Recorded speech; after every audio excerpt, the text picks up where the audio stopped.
Today on Torch TV, the Legato program at Clifty Creek Elementary School is integrating Spanish into traditional teaching. We're not teaching the same as traditionalist teaching, but we do try to be a team. Artificial intelligence is here to stay, whether you like it or not. So how will it impact the classroom? It's really up to the teacher, but me personally, I see the advantage of using it. And the Safe Prom program once again provides a sobering reminder on the dangers of drinking and driving. It's hard, and being a parent and you start thinking that that could be my kid. All that and more on Torch TV.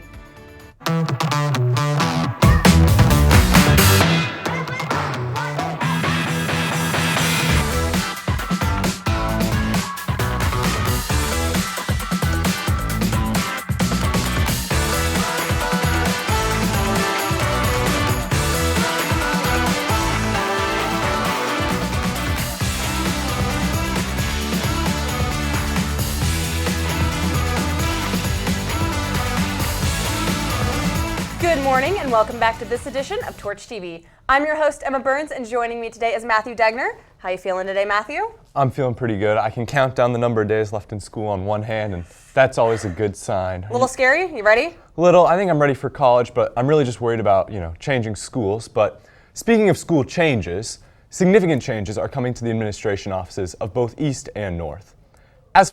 A new principal and new learning community design are just a few of the adjustments in day-to-day operations that the school will debut this fall.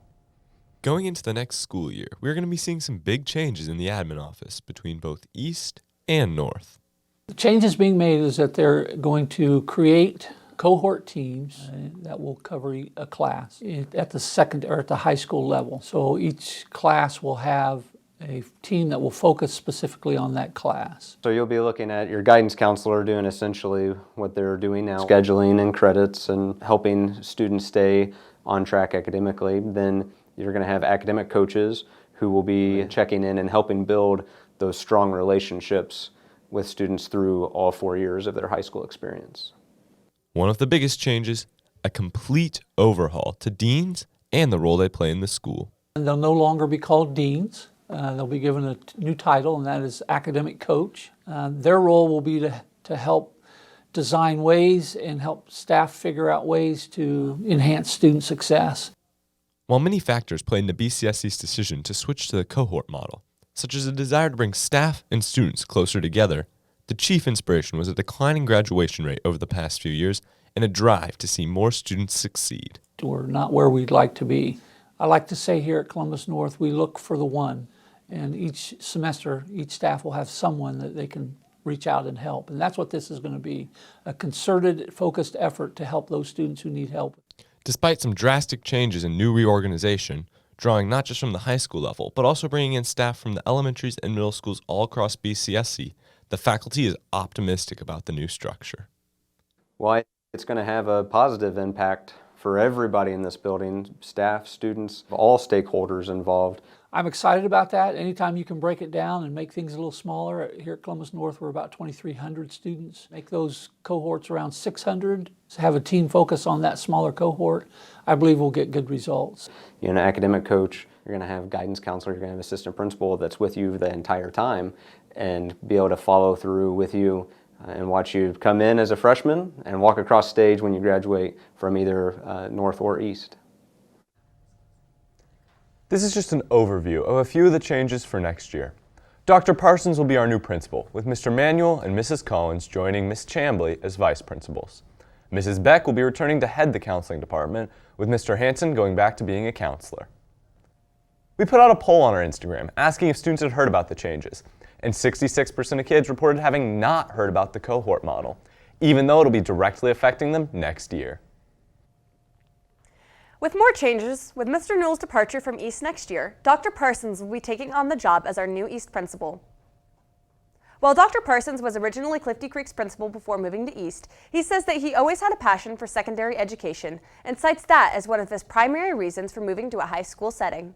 I'm just excited to get to know everyone. I'm excited to meet students. I'm excited to meet all the staff. I'm excited about an opportunity to be at Columbus East, to be a part of this culture, but I really would love to get to know as many students as I can by first name basis and know all of our staff members. That's just something I'm really looking forward to. I don't think I changed my perspective all that much. I think the same would be true for you as it would be for one of my elementary kids. They want to be heard, they want to be seen, they want to be recognized, and they want to be loved. And I don't think that's any different from an elementary child to a high school child or to an adult. My intention coming into this school year is to get to know the East process, to fill holes where I can, to support the teachers and the students, and to help grow the East community, to also maybe tell the story of who is Columbus East High School. BCSC is a diverse school system, consisting of students who speak different languages, have unique home lives, and hail from all around the world. The Legato program at Clifty Creek aims to tailor education to everyone and bring students closer together through learning in a bilingual classroom. Reporter Madison Valentine joins us in the studio with more. Columbus and BCSC have a large Spanish-speaking population, which can be difficult for English as a new language students. The Legato program at Clifty Creek Elementary aims to address that problem and improve learning overall. In 2018, Clifty Creek was chosen to have a new program, Legato. Legato is a dual language immersion program where 50% of our students in a classroom are native Spanish speakers and 50% are non-native Spanish speakers. And our classrooms are on an 80-20 model where 80% of the school day, they are taught in the native language of Spanish. And as it progresses into 6th grade, it then goes into a 50-50 model. It's a phenomenal, incredible way for our students to come in kindergarten and leave 6th grade bilingual and biliterate in English and Spanish. I think it's amazing that they get to learn 2 different languages and they just get to experience something that I know I didn't have when I was younger. For Clifty Creek, one of the most important things is unity between cultures. What I really appreciate about the program is the cultural competency, where students are integrated and learning about different cultures, different languages, different students from different countries. And when you start that at a young age, at 4 and 5 years old, it becomes even deeper embedded into them, and it's a special thing to watch. Dr. Parsons really wants us to be a whole school, to be together, to work together. So it is a different program to where we're not teaching the same as traditional is teaching, but we do try to be a team. We do our field trips together, they have lunch together, they have recess together. We're a dual language building. We see ourselves as a building that half the building is teaching in English and half the building is teaching in Spanish. So it just made sense as you look at our sign outside coming into the building, the sign through the hallways, the signs on the doors, they're in both languages. We want both languages to be represented in our building and for everyone to feel like they are part of a dual language culture and experience here at Clifty Creek. The integration of Spanish and English helps both the students and their parents. Their parents are more involved. Everything is sent in both languages, news, letters, messages on Parent Square. So that gives the Spanish speakers' families opportunity to actually be involved in school. And so we just encourage people in the community to come and see our classrooms. You will be amazed at what goes on. You'll be amazed at the growth of the kids, and it's a special environment. With Dr. Parsons leaving Clifty Creek at the end of this school year, is the Legato program planning to make any adaptations? No, Matthew. Although Dr. Parsons has been a fantastic principal for the Legato program and Clifty Creek as a whole, the program has been successful and there will be no major changes with his departure. After the break, AI is here and its effects will change the future of education.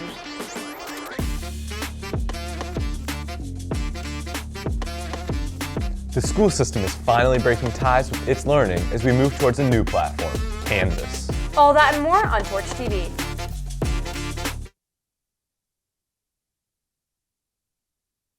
Cybersecurity is no joke. One bad decision can mean losing all your data to a scam on the internet. Here are some tips to protect your computer. Be aware of any link you find on the internet. Make sure the links you click on are from trustworthy sources. Make good passwords. While using the same password for many accounts does seem practical, setting complex passwords can make an account harder to crack. There are many more ways to protect your device, but these tips can get you started. Stay safe, Olympians.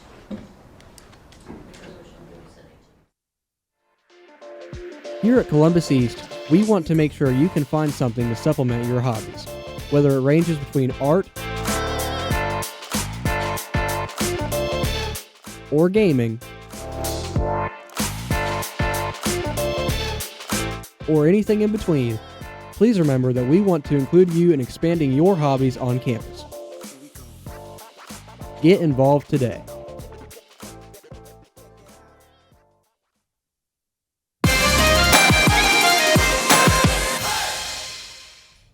Welcome back to Torch TV, and let's get right into our next story.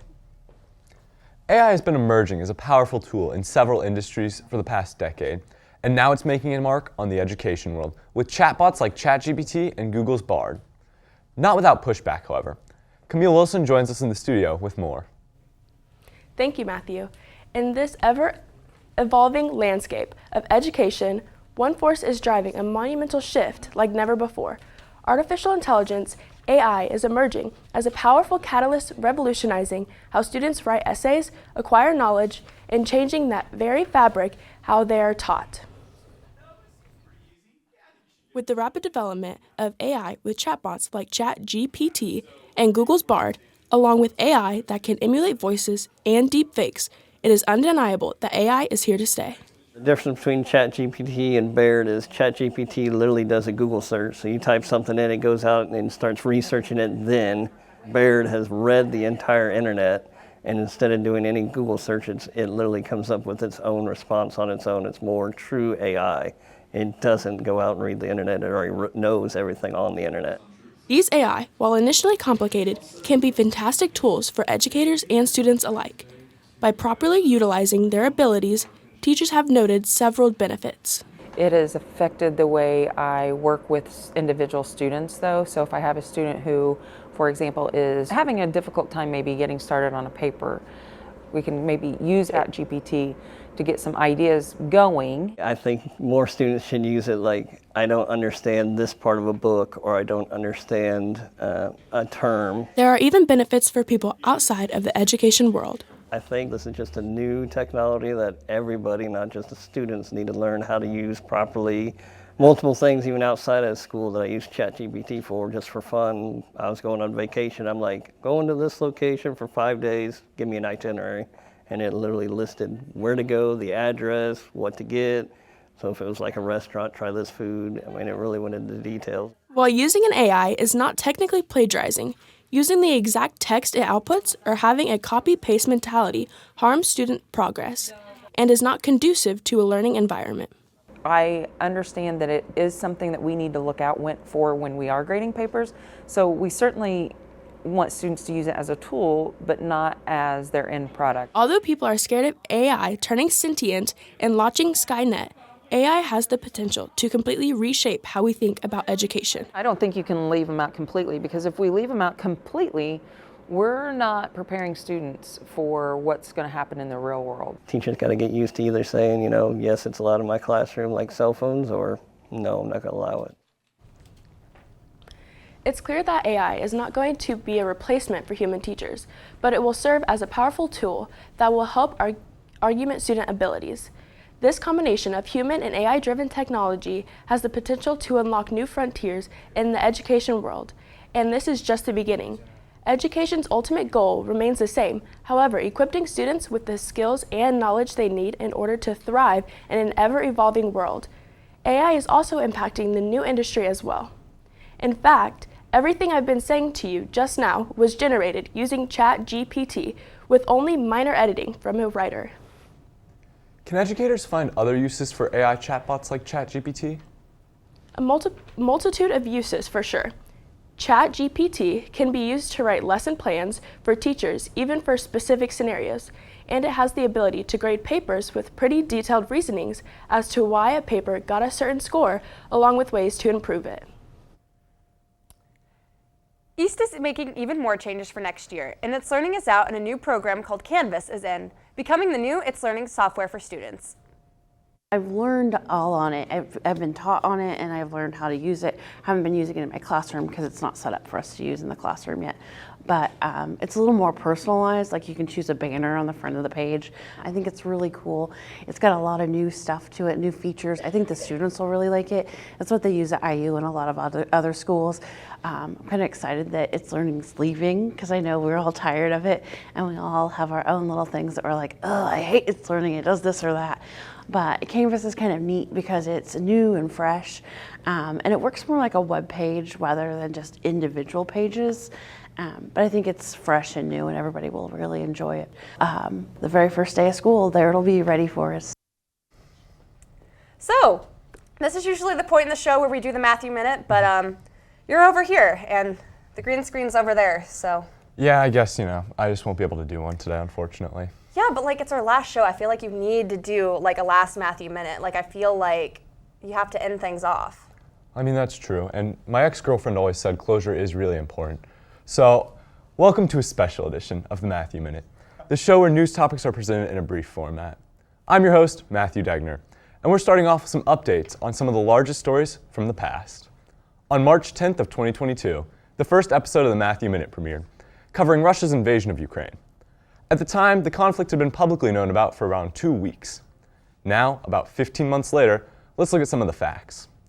There have been around 23,000 Ukrainian civilian casualties so far, and estimates for soldiers on both sides are falling in the 350 to 400,000 range. From a U.S. point of view, we have sent $75 billion in aid, including humanitarian supplies, cash, and weapons. Unfortunately, no massive progress is yet to be made by either front, and there's no telling how long this war may wage. In U.S. news, and an update from October 19th, 2022, trust in the public media is now so low that over half of Americans reportedly believe at least one major network is deliberately misleading them. There's also been a drop, around 20%, in the number of Americans who have followed local news, from around half to just about a third.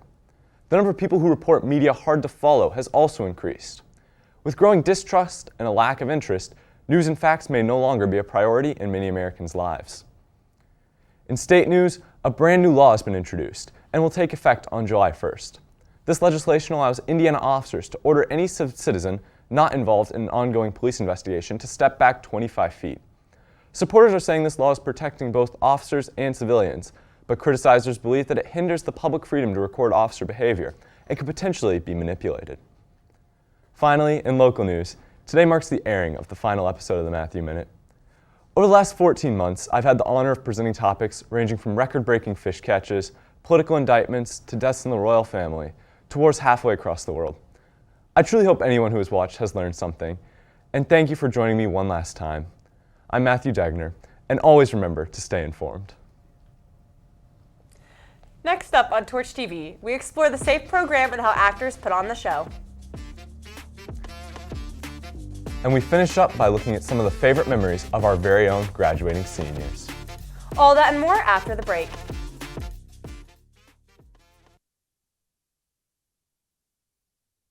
The Columbus East Counseling Center has many resources for students to utilize.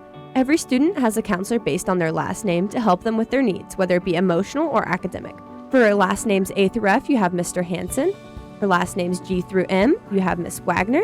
For last names M through S, you have Miss Hinton. For last names T through Z, you have Mrs. Beck. If you need to talk to your counselor, simply go during your resorts and sign in on the sheet for your counselor and wait. Whether you have schedule changes or need support, remember, the Counseling Center is for you.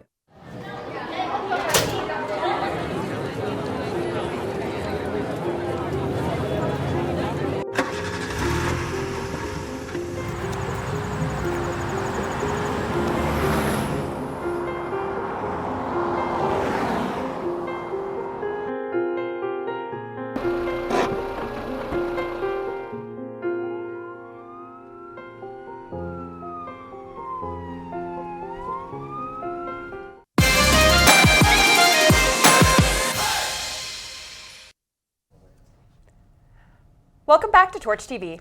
Prom should be a day full of excitement and fun for BCSC juniors and seniors, but things can quickly go south, becoming dangerous or even deadly when alcohol gets involved. East Media junior Madison Valentine joins us with more. In order to curb alcohol-related incidents on prom night, each year, local first responders host Operation Safe Prom, a staged DUI accident, to detail the dangers of drinking and driving. The presentation, however, doesn't just leave a lasting impact on the people attending, but also the actors who are putting on the scene.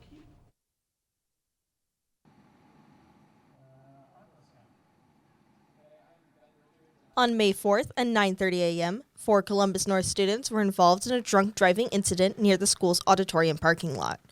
3 survived, 2 with minor injuries, and the third was rushed to Indianapolis in critical condition. The fourth died on the scene. This terrifying scenario, however, wasn't even real. All 4 students were actors, performing a cautionary tale for their peers as a part of Operation Safe Prom. Prom's a very important time of year. There had been some very serious crashes in other jurisdictions, other states and everything. We just wanted to make sure that didn't happen here in Columbus. According to the CDC, teenagers aged 16 to 20 are 17 times more likely to die in a car crash when they have a blood alcohol level at or above the legal limit than when they have not been drinking. In Indiana alone, up to 8.9% of high school students admit to drinking and driving. These prevalent risks fueled the development of the Safe Prom program, and thankfully, the idea seems to be working. We're fortunate we've not had a DUI crash involving prom students, so that's the best thing. That's what we really gauge it by. That's what our goal is. If we don't have a crash on prom night, we've accomplished everything that we want to do.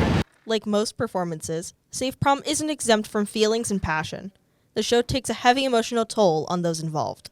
I kind of had to think about how I needed to act, because when you're drunk, it's a little bit different than just normal acting. You kind of have to be out of it in a sense. It's really mentally stressing on the mom and physically exhausting. Anytime your body goes into a stress, a lot of adrenaline will go into your body. It's hard, and being a parent and you start thinking that could be my kid, it's very emotional. I mean, I don't even role play at that point. It's raw emotions that are coming out. Safe Prom takes place annually, alternating between North and East. Next year, East juniors and seniors will have the chance to watch the event. For more immediate East news, over to Cameron with more on sports.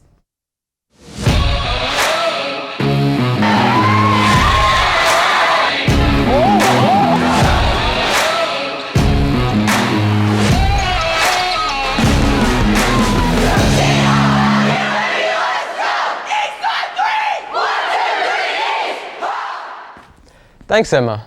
Congratulations to our Olympian wrestling team. For the second time in 3 years, our Olympian wrestlers have won the Indiana High School Wrestling Coaches Association Academic Challenge. This is awarded to the team with the highest cumulative GPA among the 32 sectional championship teams. The team GPA was a 3.7. Congratulations to Coach Cooper and the entire squad. At 6:30 tonight, girls varsity softball goes against Bloomington at home, and our boys varsity track and field team competes in the sectionals at Columbus North. Tomorrow at 1 p.m., our unified track team competes in sectionals at Bloomington North. And next week on Monday, boys varsity golf has a conference at 10 a.m. over at Otter Creek. Also next week, both of our varsity track and field teams have regionals, with the girls on Tuesday at 6 p.m. at Franklin Central, and the boys on Thursday at 6 p.m. at Greensfield. Later this month, our men's varsity baseball team has round 2 of their sectionals on the 26th at 6 p.m., and their sectional championship on the 29th at noon, both over at East Central. So even going into the summer, make sure to come out and support all your O's. As Matthew and I, along with the rest of the East Media seniors, are reaching the end of our last year of high school, Camille Wilson joins us with a look back as well as a glimpse into our futures. As graduation grows closer and our East seniors inch near to the next chapter of their lives, we take a look back at our East Media seniors' favorite memories from their time in the program and where we can find them next year. I've been in the radio and TV program for 3 years, and I plan to go to Hanover College to major in digital marketing. I've been in the radio and television program for 1 year, and I'm going to be going to Ball State, and my major is going to be in multimedia and broadcast storytelling.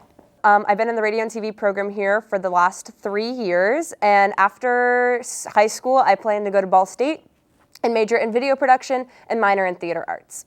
I've been in the radio and TV program for 3 years, starting with intro when I was a sophomore, And what I'm doing after I graduate is probably going to go either online college or Ivy Tech and get a degree in something to do with IT. I've been in the radio TV program for the past 3 years. I am planning on attending Butler University for the next 4 with a major in sports media and a minor in journalism. This is my 3rd year in the program, and after high school I'm going to DePaul University in Chicago, study film and television with the hopes of one day becoming either a cinematographer or working in documentary filmmaking.